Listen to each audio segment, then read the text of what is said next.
कोटि कोटि करूं वंदना, अरब खरब प्रणाम। चरण कमल बिसरू नहीं, जय गुरुदेव नाम। परम पूज्य स्वामी जी महाराज के चरणों में कोटि कोटि प्रणाम। आज हम सब लोग इस विषय पर चर्चा करेंगे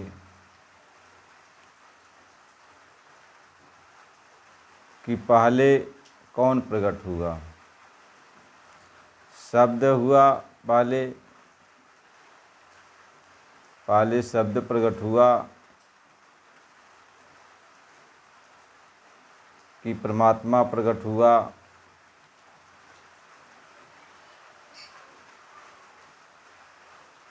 पहले कौन प्रकट हुआ।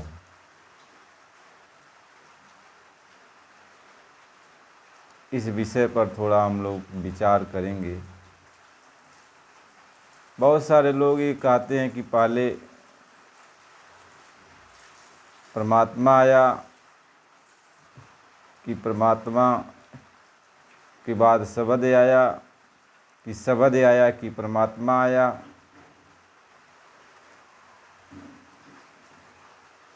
तो इस पर हम लोग चर्चा करेंगे। देखो प्रेमी भाई बहनों, ये संत मत है। संत मत ये तर्क का मार्ग नहीं है कि हम तर्क से संत मत को समझ सकते हैं। यह बुद्धि द्वारा किसी भी प्रकार का यदि आप विचार समझना चाहते हो बुद्धि से, तो आप समझ नहीं सकते। यह ब्रह्मांड की जो लीला है, आत्मा और परमात्मा के बारे में जो ये कही जाती हैं बातें, ये सब मन बुद्धि चित्त से परे की चीज़ है। और जब तक हम इनसे परे नहीं जाएंगे, तब तक इन सब के बारे में समझ नहीं सकते। परमात्मा क्या है, परमात्मा क्या नहीं है,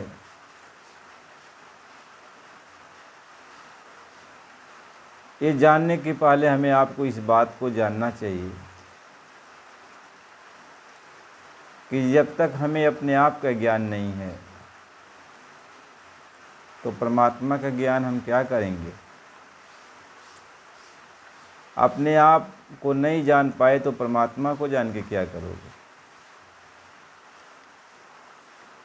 क्योंकि परमात्मा आत्मा में है और आत्मा परमात्मा में है।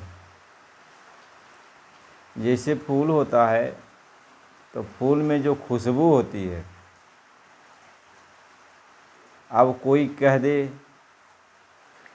कि पहले फूल आया कि खुशबू आया, उसमें से सुगंधी आया, ये तो जो ये कहता है अब वो समझे। लेकिन विचार तो ये करना चाहिए कि खुशबू और जो आ रहा है सुगंधी, वह फूल से ही तो आ रहा है। फूल है तो सुगंधी है, और सुगंधी है तो फूल है। फूल नहीं रहेगा तो सुगंधी नहीं है, और सुगंधी यदि नहीं है तो फूल नहीं है। जिस फूल में सुगंधी है तो दोनों एक ही साथ हैं ना, और जिस फूल में सुगंधी नहीं है तो वहाँ सुगंधी का कोई सवाल नहीं पैदा होता। लेकिन जिस फूल में सुगंधी है उसमें फूल के साथ ही सुगंधी है, और सुगंधी के साथ ही वो फूल है। आप बासमती चावल खाते हो तो कहते हो कि महक रहा है, बहुत स्वादिष्ट है, महक रहा है। तो उस चावल में कहो कि महक बाहर से आ रहा है, चावल का दाना और महक से अलग है। दोनों एक ही है। परमात्मा में से आत्मा निकली है कि आत्मा में से परमात्मा निकला है?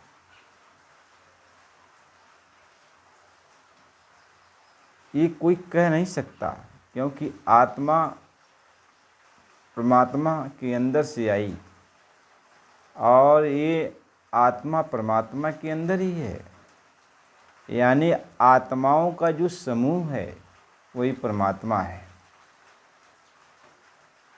आत्मा का जो समूह है वह परमात्मा है, और परमात्मा वो है जिसके अंदर सब आत्मा है। ये बहुत ही अबूझ पहेली है। सूरज को आप देखते हो, सूरज कितना गोलाकार है और कितना चमकदार है। आपकी आंखें काम करेंगी नहीं जब सूरज को देखोगे, लेकिन उसमें से सूरज के अंदर से जो किरण निकल रही है, जो प्रकाश निकल रहा है, वह सूरज के अंदर से ही तो निकल रहा है। और सूरज में जब देखोगे तो प्रकाश का वो सागर है। अब ये कोई कहे कि सूरज प्रकाश से अलग है कि प्रकाश सूरज से अलग है, ये तो समझने की परे की चीज़ है। ये समझने की परे की चीज़ है। सूरज प्रकाश का एक समूह है,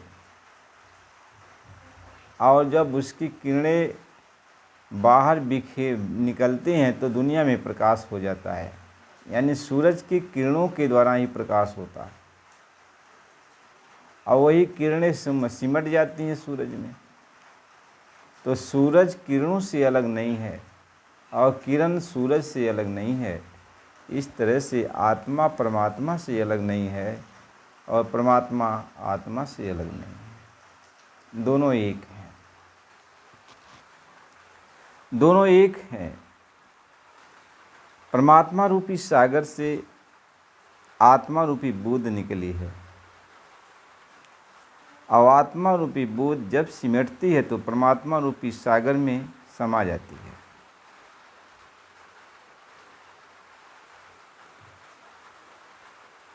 अब कोई कहे कि रूप परमात्मा का कब प्रकट हुआ, तो जैसे सागर है और सागर में जो बह रहा है पानी, अब उसका पानी आप एक लोटा निकाल लो, कमंडल भर के निकाल लो, तो क्या हो गया? अब उसका रूप बन गया। यानी अब उसको कमंडल का पानी कहा जाएगा, कि यानी वो पानी अब कमंडल का रूप धारण कर लिया। जैसे कमंडल है वैसे कमंडल का रूप बना लिया, तो उसको क्या कहेंगे? कमंडल का पानी। लेकिन जब कमंडल के अंदर देखोगे तो वो पानी का जो स्वरूप है, जो उसका निज स्वरूप है, जब आप समुद्र में जाओगे तब देखोगे कि इसमें जो पानी है जो इसका स्वरूप है, और समुद्र में जो पानी है उसका स्वरूप है एक ही है।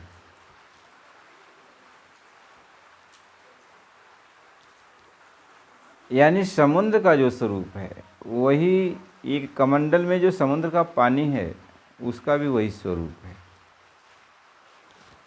अब कमंडल में वो पानी आ गया है तो हम देखते हैं कि एक कमंडल का पानी है, यानी अब कमंडल एक उसका रूप बन गया। इसलिए उसको समुद्र को अरूप कहा जाता है। अरूप इसलिए कहा जाता है कि जिसमें भी उसका पानी डाल दो वह उसी के आकार का बन जाता है, इसलिए उसको अरूप कहा जाता है। दिखाई तो पड़ता है समुद्र, नदी बह रही है तो दिखाई तो पड़ती है नदी बह रही है, पानी उसका दिखाई भी पड़ता है कि ऐसा पानी है इस रंग का, लेकिन उसका रूप का परिवर्तन तब होता है जब आप किसी केतली में, किसी बर्तन में उसको रख लेते हो, तो बर्तन का जो स्वरूप है उसी आकार में वो ढल जाता है। इसलिए उसको नदी का पानी, समुद्र का पानी का जो स्वरूप बन जाता है वही कहलाता है। इसी तरीके से आत्मा का जो स्वरूप है, निज स्वरूप है, जो परमात्मा का स्वरूप है वही आत्मा का रूप है। यानी आत्मा का जो स्वरूप है वो परमात्मा का स्वरूप है। परमात्मा रूपी सागर से आत्मा रूपी पानी, बूंद जब निकली तो जिस घड़े में गई, तो मनुष्य के घड़े में यदि आई तो मनुष्य का रूप बन गई। यानी अब उसको ये कहा जाता है कि ये मनुष्य है, मनुष्य का स्वरूप आप दिखाई पड़ रहा है। वही पानी यदि कुत्ता की योनि में चला गया, आत्मा यदि कुत्ते की योनि में चली गई, तब उसका स्वरूप कुत्ते का स्वरूप बन जाता है। यानी जो स्वरूप है बाहर से, जो उसका आधार बना है रुकने का, वो है। वो शेर के शरीर में चली गई तो उसके रुकने का जो आधार है वह शेर का स्वरूप है, इसलिए उसको अब शेर कहा जाने लगा। लेकिन जब आत्मा का जो मूल स्वरूप है, जो परमात्मा का मूल स्वरूप है, यानी आत्मा के स्वरूप में जो मूल स्वरूप है उसमें कोई परिवर्तन नहीं होता। परमात्मा के स्वरूप में जैसे कोई परिवर्तन नहीं होता, वैसे आत्मा के स्वरूप में कोई परिवर्तन नहीं होता। परिवर्तन सिर्फ रूप का होता है, यानी जिसमें उसको रख दिया जाता है। इसलिए अनामी महाप्रभु, उसको अनाम इसलिए कहा जाता है, उसको अनाम इसलिए कहा जाता है, उसको अरूप इसलिए कहा जाता है कि उसका कोई नाम नहीं है, उसका नाम नहीं है। वह उसका नाम तब हो जाता है जब उसको किसी रूप में रखा जाता है। जैसे अनामी महाप्रभु जो सबके मालिक हैं, जो सबके अंदर, जो जिनके अंदर सारी आत्माएं समाई हैं, यानी आत्माओं का जो महासागर है वो अनाम महाप्रभु है। सुरतों का जो महासागर है वो अनाम महाप्रभु है। अब जब अनाम महाप्रभु के अंदर से लहर उठी, तो जो लहर उठी, वो आवाज़ उठी, तो एक बहुत बड़ा मंडल बनाया, बहुत बड़ा लोक बनाया। तो यानी अब उसका एक रूप बन गया, तो उसको कहा कि ये अगम रूप है, अगम लोक है। तो जब अगम लोक है तो उसमें उस परमात्मा का, उस अनाम महाप्रभु का जो रूप बन गया वो अगम रूप बन गया। यानी जो अगम लोक बनाया वह उस घड़े की तरह है जैसे एक कमंडल है, यानी उसका एक आधार बना, आधार बना, वह लोक बना। जब लोक बना तो उसमें जो अनाम महाप्रभु का जो स्वरूप गया, तो वह अगम लोक में अगम रूप उसका स्थापित हो गया। यानी अब उसको अगम रूप कहेंगे। वही अनाम महाप्रभु का जब दूसरा स्वरूप बना, यानी दूसरा लोक बना, जिसको अलख है लोक कहते हैं, तो वही अनाम महाप्रभु का जो रूप बन गया वह अलख रूप बन गया। यानी अब वो अनाम महाप्रभु अलख रूप हो गया, उसका नाम अलख हो गया। लोक अलख है, रूप अलख है, नाम अलग है। अब जो है उसके बाद जब उसी अनाम महाप्रभु ने सतलोक बनाया, जब सतलोक बना दिया, यानी सतलोक आधार बन गया, तो उसमें जो अनाम महाप्रभु का रूप आया तो वह सतलोक यानी सत्य पुरुष का रूप बन गया, और उसका वो सत्य है। तो उसका सतनाम रखा गया।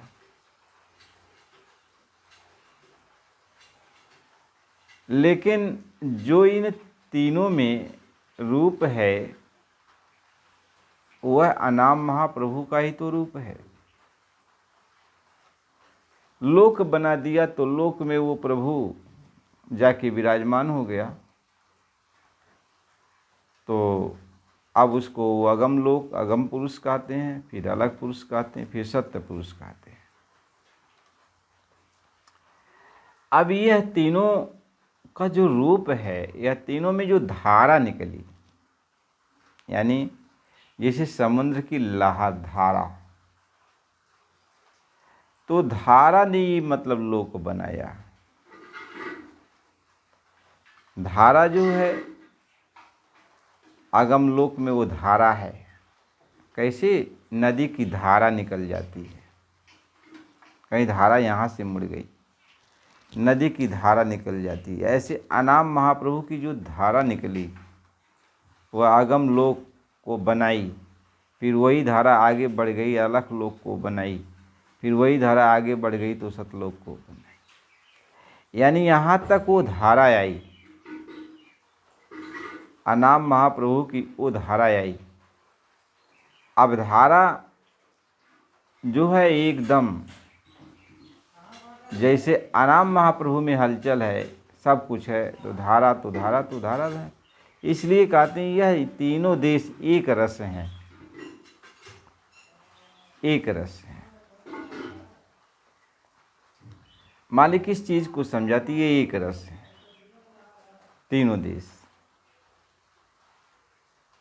अब नीचे जो रचना हुई, नीचे जो रचना हुई, तो अब ये सत्य पुरुष जो सतलोक में मालिक बैठा है, अब सत्य पुरुष ने अपनी आवाज पर अनेकों नीचे ब्रह्मांड को बनाया। अपनी आवाज पे जितना भी ब्रह्मांड बनाना था बना दिया, बेशुमार, जिसकी कोई गणना नहीं है। बस उसकी आवाज पे सारे ब्रह्मांड बनते चले हैं।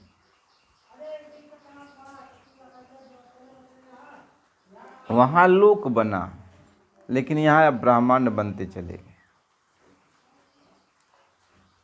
और सारे ब्रह्मांड बना दिए। अपनी आवाज पे अनंत ब्रह्मांड कहा जाता है, जिसका कोई गणना नहीं है, ब्रह्मांड बना दिया।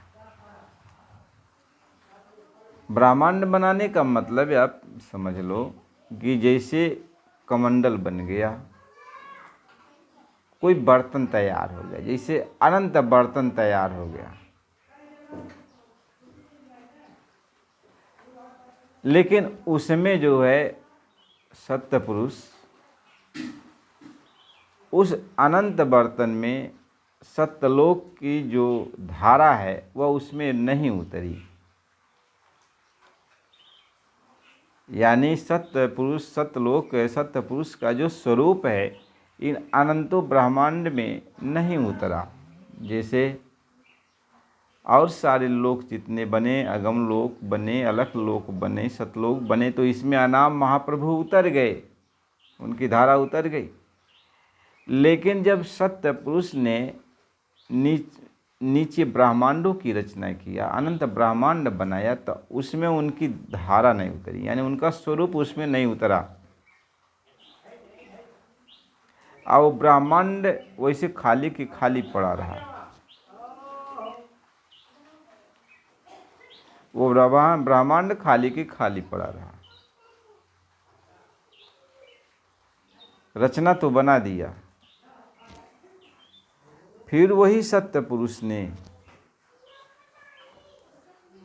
अपनी आवाज पर फिर 16 सूरत को, यानी अब बूंद के रूप में, अब धारा के रूप में नहीं। ये समुद्र में से पहले अब जैसे कमंडल भर के पानी निकाल लो तो उसमें बहुत सारी आत्माएं हैं, बहुत सारी बूंद बन जाएंगी। लेकिन अब सत्यपुरुष ने 16 बूंद को, यानी 16 स्वरूप को अपने उन्हीं का रूप है। आत्मा जो निकल रही है 16 सूरतें, वह तो उन्हीं के रूप हैं। तो एक एक बूंद के रूप में 16 सूरत को नीचे उतारा और नीचे 16 ब्रह्मांडों में इनको स्थापित कर दिया अपनी आवाज़ पे, और कहा यहाँ तुम बैठो, यहाँ तुम रहो। यही 16 ब्रह्मांड में ये जो 16 सत्य पुरुष के 16 पुत्र कहे जाते हैं, यानी उनके 16 स्वरूप जो बूंद के रूप में निकली है, वही जो है 16 ब्रह्म बन गई है। तो वही आत्माएं उस 16 ब्रह्म जो थे, वो जो है बहुत समय के बाद जब अपने देश वापस जाना चाहते थे तो जा नहीं पाए। यानी जिस घड़े में उनको रखा गया उस घड़े से वो निकल नहीं पाए, ऊपर जा नहीं पाए। तो उनको समझने में देर नहीं लगी, क्योंकि जो धारा थी, जिस धारा से उतरना था, धारा को सत्य पुरुष ने तोड़ दिया। कैसे होता कि भाई धारा अब उसका टूट गया। जुड़ी धारा, सत्यलोक से जो धारा जुड़नी चाहिए थी, बूंद की जो धार जुड़नी चाहिए थी, वह धार बीच में टूट गई। अब धार नहीं रह गई तो बूंद नीचे पड़ गई। तो जब बूंद नीचे पड़ गई, अब धार से नहीं जुड़ी है, तो ये बूंद ऊपर नहीं जा सकती है। अब वैसे धार से जुड़ी रहती तो चली जाती। तब इन 16 सूरतों ने समझ लिया कि अब धार से हम टूट गई, तो हम लोग जा नहीं सकते। अब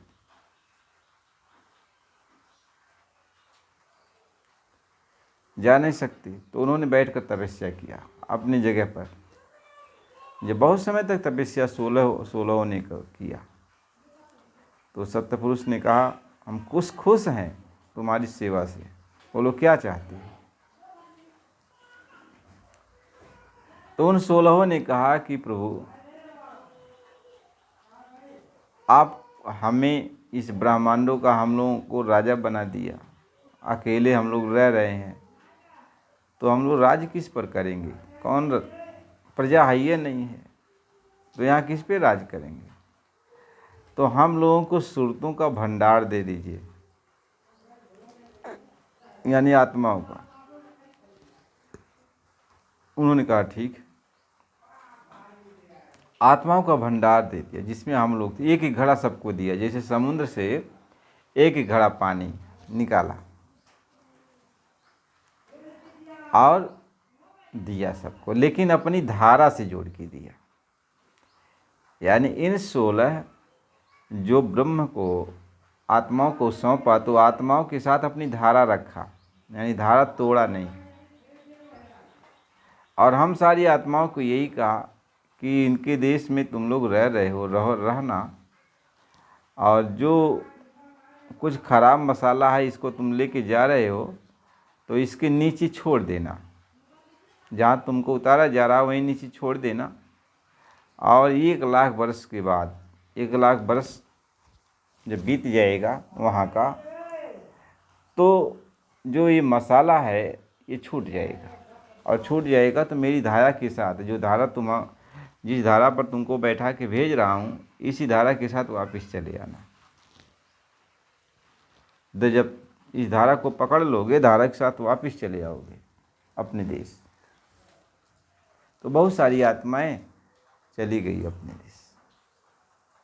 तो ये लोग सोचने लगे, 16 लोग, कि ऐसी सभी आत्माएं चली जाएंगी तो फिर हम राज किस पर करेंगे। और फिर हम लोग तपस्या करें तो वो मालिक खुश हो न खुश हो, हम लोगों को फिर वरदान में कुछ दे न दे, भाई उसकी इच्छा है। इसलिए अब अपना विधान बना के इनको रोकना चाहिए। तब उन्होंने विधान, रुकावट तो सब जगह है, सारे मंडलों में रुकावट है, रुकावट सब जगह किया गया है। लेकिन जो छोटे पुरुष हैं, छोटे ब्रह्म जो हैं, 16वें ब्रह्म जिनको निरंजन भगवान कहते हैं, इन्होंने अजीबो गरीब जो है रचना कर डाला। अलग से 3 लोक की रचना किया, उसमें हम सारी आत्माओं को उतारा, मन माया के दायरे में रखा, कर्म कांड में फंसाया, यानी नाना प्रकार से हम लोगों के कर्मों के ऊपर बोझ लाद करके यहाँ रोक दिया है। इसका विस्तार से इसका चर्चा तो कभी बाद में करेंगे, लेकिन इतना समझ लो कि बात ये है कि जो आत्मा का स्वरूप है वही परमात्मा का स्वरूप, वही मालिक का स्वरूप है। जब ये आत्मा अपने घर जाएगी तो अपने सागर में जब ये समा जाएगी तो ये सागर का रूप बन जाएगी। ये नहीं है कि आज सागर का रूप, आज भी सागर का रूप है, बशर्ते बूंद के रूप में है, लेकिन जब वो सागर में मिल जाएगी, उसमें डाल दी जाएगी, जैसे पानी समुद्र में डाल दिया जाता है तो पानी भी बहने लगता है समुद्र के साथ, तो समुद्र का पानी हो जाता है। ऐसे ही जब आत्मा उस महासागर में यानी सतलोक में जाएगी, अपने देश में जाएगी, तो यह सत्पुरुष बन जाएगी, सत्पुरुष बन जाएगी। महात्मा इस चीज़ को समझाते हैं, इसलिए उस परमात्मा का कोई रूप नहीं, और जिस घड़े में वो आ जाएगा, जो भी स्वरूप उसका आ जाएगा, वही उसका स्वरूप बन जाता, वही उसका रूप बन जाता है। इसलिए उसको अनाम कहते हैं, उसको अरूप कहते हैं, उसको अगाध कहते हैं, उसको अबोध कहते हैं। हमें आपको ज़्यादा तर्क नहीं करना चाहिए, ज़्यादा जो है उधेड़ बुन में नहीं लगना चाहिए। सीधी सादी बात ये है कि हमको अपने घर चलने की तैयारी करना चाहिए। वो तैयारी जब पूरे महात्मा मिलते हैं, जो अपने घर आते जाते हैं, वो जब मिल जाते हैं, जैसे हम लोग तो भूल गए मन माया के देश में आकर के न, तो जो धारा से हम लोग जुड़े थे वह धारा टूट गई, छूट गई, तो जो छूट गई तो उस धारा से जुड़ नहीं पा रहे हैं। जैसे ये 16 ब्रह्म धारा से जुड़े नहीं, धारा टूट गई तो जा नहीं सकते। ऐसे हम लोग धारा को छोड़ दिए, धारा को छोड़ दिए, नीचे उतर गए, और जब नीचे उतर गए तो अब धारा से जब तक जुड़ेंगे नहीं तब तक धारा लेके जाएगी नहीं। तो ये धारा तो हमेशा हमारे आपके पास रही, लेकिन अभी धारा को हम ही लोगों ने छोड़ दिया। तो महात्मा जब संत आते हैं तो इसी धारा से जोड़ देते हैं, कहते हैं कि जिस धारा पर तुम उतर के आई हो वह धारा तुम्हारे पास है, ये गई वापस नहीं गई है। ये धार तुम जब तक नहीं जाओगे तब तक ये धार यहीं पे रहेगी, हमेशा यहीं पे रहेगी। इसलिए महात्मा कहते हैं कि वो धार तीसरे तिल पे हमेशा रहती है। तीसरा तिल किसी भी जोनी में आप जाओ, दोनों आँखों के मध्य भाग में जहाँ पे आत्मा की बैठक की लगाई जाती है, उसी जगह वो धार है रहती है। यानी आत्मा के साथ वो रहती है, लेकिन तीसरे तिल पे रहती है, नीचे के इंद्रियों में नहीं रहती, तीसरे तिल पे रहती है, जहाँ आत्मा की बैठक है वहाँ हमेशा धार मौजूद रहती है। और जब और जोनी में तो पकड़ने का कोई ज्ञान नहीं है, कोई बुद्धि नहीं है, लेकिन मानव सहित चैतन्य चोला है जिसमें ज्ञान बुद्धि सब कुछ है। तो इसमें यदि कोई संत सद्गुरु मिल जाता है, समझदार, पूरा आने जाने वाला, देखने सुनने वाला, वो यदि मिल जाता है तो हमारी आत्मा को उसी धारा से जोड़ देता है। और जब धारा से जोड़ देगा तो हमें अपने देश की खबर आने लगती है, क्योंकि वह धारा अपने देश से जुड़ी है, सतधाम से जुड़ी हुई है, सतधाम से निकली है वह धारा। तो सतधाम में जो हलचल हो रही है, जो आवाज़ हो रही है, जो बातें हो रही हैं, जो सतपुरुष के दरबार में जो कुछ भी हो रहा है, वो धारा में सब हलचल हो रहा। तो धारा जब से जब हम लोग जुड़ जाएंगे तो सतलोक की खबर आने लगती है, यानी जो कुछ भी वहाँ हो रहा है उसका अनुभव होने लगता है। महात्मा इस चीज़ को समझाते हैं, अब उसका अनुभव होने लगता है, सतलोक का अनुभव होने लगता है। तो जब सतलोक का अनुभव होने लगता है तो आत्मा अपने घर चलने की तैयारी करती है, उसके अंदर तड़प पैदा होती है, विरह पैदा होती है, अब अपने घर चलने की तैयारी करती है। इसलिए संत सद्गुरु यही समझाते हैं, जब तक कि आत्मा अपने मूल स्वरूप को नहीं समझ पाएगी तब तक ये अपने घर कैसे जा सकती है। अपने घर जाने का कोई सवाल पैदा नहीं होता। इसलिए यहाँ जो कुछ भी है, हम वाद विवाद करते हैं, छोटा बड़ा कहते हैं, जानकारी की बात करते हैं कि हम इतना जानते हैं, हम इतना जानते हैं, ये सब माया का एक खेल है। काल माया का एक खेल है कि हम इसी में उलझे रहें, अपने अपने ज्ञान को हम आगे बढ़ाते रहें, हमें कहें कि हम ज़्यादा ज्ञानी, हम ज़्यादा जानते हैं, इसी में हम उलझते रहते हैं। महात्माओं के शब्द को लेकर के हम उसमें तर्क करते हैं, बहुत कुछ उसमें जो है अपने अपने हिसाब से हम लोग बयान करते हैं, लेकिन बात उसमें मूल एक है कि अपनी आत्मा को जगाओ, यानी उस शब्द से, उस धारा से जोड़ दो, जिस धारा से आत्मा अपने देश से उतर के आई है उसी धारा से जुड़ जाए, बस उसी धारा पर पहुंच जाए, अपने घर चली जाएगी, बात सब खत्म, बात सब खत्म।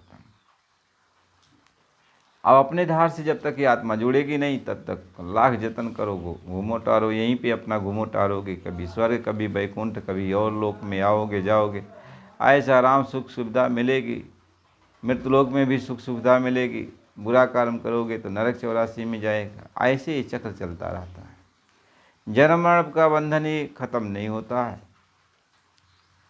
ये तभी खत्म होगा जब पूरा कोई महात्मा मिल जाता, संत सद्गुरु मिल जाते हैं।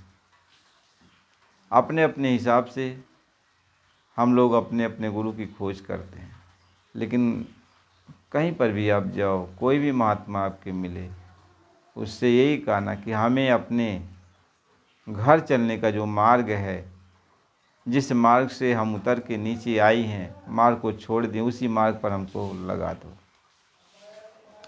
इसलिए कहा शब्द मार्गी गुरु न हुए तो झूठी गुरुआई लेवे। यदि शब्द मार्गी गुरु नहीं है, यानी जिस मार्ग से हम लोग आए हैं वह शब्द मार्ग है, आवाज़ का मार्ग है, प्रभु ने अपनी आवाज़ पर नीचे उतारा, वह धारा जो है शब्द की है, धारा शब्द की है। कहा तो उसी धारा से जब हमें कोई जोड़ दे, कहें धारा अगम पकड़ श्रुत जोड़ी, यानी उस अगम की धारा को पकड़ लो, कोई अगम की धारा से जोड़ दे, उस मेरी सूरत को कोई महात्मा जोड़ दे, इस सत्संग में सदा समाना, यानी यही है सच्चा साथ, सच्चा सत्संग, यानी इसका साथ कर लो। अब अपने घर चलो, निकट चलो। हम विवाद करते हैं कि कौन शब्द है, सार शब्द कौन है, सत्य शब्द कौन है, अनंत शब्द कौन है, ये नाना प्रकार की बातों में हम अपने आप को उलझाए रखते हैं और पोथी किताबों में इनके उनके वचनबाड़ी में खोजते रहते हैं कि सार शब्द किसको कहते हैं, आदि शब्द किसको कहते हैं, सतनाम किसको कहते हैं, ये नाम किसको कहते हैं। देखो, आदि शब्द कहो, सार शब्द कहो, अनंत शब्द कहो, कुछ भी कहो, मतलब आपका सिर्फ उस चीज़ से है, उस सवारी से है जिस सवारी से आप आए हो, और वही सवारी पर जब आप बैठ जाओगे तो अपने घर चले जाओ। अब उसको चाहे आप आदि शब्द कहो, चाहे सार शब्द कहो, चाहे उसको सत्य शब्द कहो, चाहे उसको अनहद शब्द कहो, चाहे उसको नाम कोई कहो, जो कुछ भी आपकी इच्छा है कहो, जो कुछ भी इच्छा है कहो, लेकिन जो धार है, जिस धार पर आप उतर के आए हो, वह धार जब ऊपर से नीचे आई तो रास्ता जितने भी नीचे वहाँ तुम्हारे पास, तुम यहाँ तक जब जब आए हो तो बीच में बहुत कुछ मिला होगा, बहुत मार्ग मिला होगा, यानी बहुत सारे लोक बने होंगे, तो उस लोक को देखते हुए तो नीचे आए हो, नीचे आए हो और उस लोक को देखते हुए जाओगे। इसलिए महात्मा जब आपको रास्ता बताते हैं तो ये कहते हैं, जब धारा को पकड़ लोगे और ऊपर जब चलोगे तो ऊपर से जब नीचे उतरे हो तो 5 पड़ाव पड़ा है। एक तो अपना पड़ाव अपने देश का, दूसरे फिर महाकाल के देश का, तीसरे पार ब्रह्म के देश का, चौथे ब्रह्म का देश का और 5वें ईश्वर के देश का। ये 5 पड़ाव हैं। उधर 5 पड़ाव, 5वां पड़ाव ऊपर का अपने देश का है, इधर नीचे 5वां पड़ाव इस ईश्वर के देश का है। यानी ऊपर सत्यपुरुष और नीचे ईश्वर, बीच में ब्रह्म है, पार ब्रह्म है, महाकाल है। महात्मा इस बात को समझाते हैं। इसलिए महात्मा जब आते हैं और इन आत्माओं को शब्द से जोड़ते हैं, उस मार्ग पर लगाते हैं, तो यही भेद बताते हैं कि तुम घबराना मत। ये जब शब्द आपको खींच के लेके जाएगा तो ये मंडल पड़ेगा ईश्वर का, और ईश्वर का यह रूप होगा और ईश्वर की ये आवाज़ होगी। ईश्वर वहाँ पर बैठे हुए हैं और ये चीज़ बजा रहे हैं। तो जब वो तुम्हें सुनाई पड़ेगा तो जान लेना कि तुम ईश्वर के लोक में पहुँच रहे हो। और जब ऊपर फिर जाओगे तो दूसरा शब्द मिलेगा, यानी ब्रह्म की आवाज़ सुनाई पड़ेगी। फिर उनके ऊपर जाओगे तो पार ब्रह्म की आवाज़, फिर उनके ऊपर जाओगे तो महाकाल की आवाज़, फिर उसके ऊपर अपने घर की, अपने देश की सतपुरुष की आवाज़ सुनाई पड़ेगी। महात्मा इस बात को समझाते हैं। तो अपने देश आप जब चलोगे तब का उन्होंने ये परिचय दिया बीच में, जैसे अब आप रेलगाड़ी पे बैठे हो और पटरी जो बनाई गई है सीधे, जो है जिस शहर में जाओगे उस शहर तक पटरी बनी हुई है। महात्मा ये समझाते हैं, आप रेलगाड़ी में तो बैठ गए हो, लेकिन रेलगाड़ी चलते चलते कहीं कहीं थोड़ी थोड़ी समय के लिए रुक जाती है। स्टेशन जब आता है तो स्टेशन पर ये बताया जाता है कि फला स्टेशन आ गया है, यात्री गण कृपया ध्यान दें। यानी जिनको चढ़ना है और जिनको उतरना है वो जान लें कि फला स्टेशन आ गया। गाड़ी वही है, उस पर से नीचे उतरेंगे भी लोग और उसी पर लोग चढ़ेंगे भी, उस पर लोग चढ़ेंगे भी। महात्मा इस बात को समझाते हैं। तो जब नाम की डोरी, नाम की जहाज, शब्द की जहाज, यानी शब्द के साथ आप जुड़ जाते हो तो वो शब्द जो है आपको खींच रहा, वही रेलगाड़ी है, वही आपको लेके जा रही है। लेकिन बीच में जो पड़ाव पड़ते हैं स्टेशन, वहाँ थोड़ी थोड़ी समय के लिए गाड़ी रुकती है और उसको आप वहाँ जब तक रुकी है तब तक वहाँ से नीचे का नज़ारा, उस देश का नज़ारा आप देख लो। फिर आगे आपको गुरु ले चलते हैं, फिर पार ब्रह्म का देश, ब्रह्म का देश, फिर पार ब्रह्म का देश, ये सब दिखाते हुए फिर आगे अपने देश सतलोक में दाखिल हो जाते हैं। महात्मा इसी बात को समझाते हैं। इसलिए 5 मुकाम, ये 5 मंडलों का जो भेद महात्मा देते हैं, यही भेद बताते हैं कि रास्ते में ही पड़ाव है अपने घर जाने के लिए। अपने घर जाओगे तो बीच में ये सब पड़ाव पड़ते हैं, इसको जानकारी ज़रूरी है। बच्चा कहीं जा रहा है तो उसको बताया जाता है कि इतने स्टेशन पड़ेंगे, इतने स्टेशन के बाद जो भी स्टेशन आएगा वह उस शहर का होगा, वहाँ उतर जाना। तो समझदार आदमी जो अनपढ़ है, जो पढ़ा लिखा नहीं है, वह भी जब बैठ जाता है तो याद करता है कि हमको 10 स्टेशन के बाद उतर जाना है, तो गिनता रहता है कि कौन सा स्टेशन आया, उस स्टेशन आया तो फिर दूसरा स्टेशन, यही गिन लेता है। और जब 10वां स्टेशन आ जाएगा तो उस पर उतर जाए, उसी पर उतर जाएगा। ऐसे ही जब अपना देश में आत्मा जब पहुंच जाती है शब्द की धार के साथ, तो धार शब्द में समा जाती है। आधार जब शब्द में समा गई तो आत्मा भी समा जाती है। इसलिए महात्मा ये समझाते हैं कि सूरत समानी शब्द में ताको काल न खाए, यानी सूरत शब्द में समा जाती है। इसलिए हमें आपको सबको चाहिए कि प्रभु की भक्ति करनी चाहिए, प्रभु की भक्ति में लीन होना चाहिए। जब हम प्रभु की भक्ति में लीन होंगे तभी हमारा आपका काम बनेगा, नहीं तो ये काम बनने वाला नहीं है। तो प्रभु की भक्ति करना चाहिए, ये प्रभु की सीख है। प्रेमी भाई बहनों, आप नए हो तो चैनल को लाइक सब्सक्राइब कर दीजिए, पुराने हो तो आप जो है थोड़ा लाइक कीजिए और सत्संग को पूरा सुना करिए। नए प्रेमी जो भी आते हैं हम उनसे निवेदन करते हैं कि आप चैनल को सब्सक्राइब कर देंगे तो आपको फिर सत्संग मिलेगा। आगे जो कुछ भी हो आपको बताया जाएगा, समझाया जाएगा। ये सब मालिक की कृपा दया, कोई छोटा बड़ा नहीं है, कोई ज्ञानी नहीं है, सब मालिक की कृपा दया है कि आत्मा और परमात्मा के बीच जो कुछ भी रिश्ता होना चाहिए ये सत्संग के बीच में समझाया जाता है। सत्संग के द्वारा समझाया जाता है कि आत्मा परमात्मा के बीच में जो रिश्ता है उसको आत्मा जाने। तो प्रेमी भाई बहनों, ये सत्संग आपको सुनाया गया और फिर सत्संग फिर अगले वीडियो में मिलेगा। यदि नए आप आ गए हो प्रेमी तो इसको चैनल को सब्सक्राइब कर दीजिएगा, पुराने हो तो लाइक कर दो, नए भी लाइक कर दो। और फिर जो है अगला कार्यक्रम फिर अगली वीडियो में आपको मिलेगा। जय गुरुदेव।